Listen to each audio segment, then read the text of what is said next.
Il n'y a jamais eu de femme prophète en islam. Il n'y a que des hommes. Tous les prophètes sont des hommes, mais à la place, vous avez des femmes exemplaires, incroyables, dont l'histoire de Soumaïa. Ce que j'aime bien aussi avec cette histoire, c'est qu'on peut faire un parallèle avec la Palestine.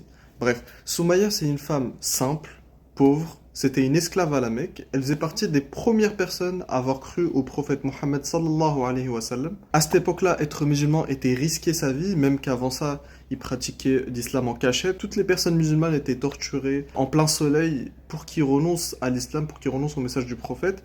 Et Soumaïa a tenu bon, elle n'a jamais renoncé à sa religion. Malgré son courage, elle finit par être tuée par Abu Jahl, transpercée par une lance. C'est la première martyre en islam, mais elle est morte pour rien, la vérité, parce que elle croit en Dieu et à cause de ça, elle est morte et Dieu l'a abandonnée, il l'a même pas sauvée, il l'a laissée mourir comme ça. C'est ce que a dû dire sûrement les Qurayshites à ce moment-là, mais la vérité, c'est qu'Allah l'a jamais oublié et il a sorti un verset pour tous les croyants qui sont morts martyrs. وَلَا تَقُولُوا لِمَن يُقْتَلُ فِي سَبِيلِ اللَّهِ أَمْوَاتٌ.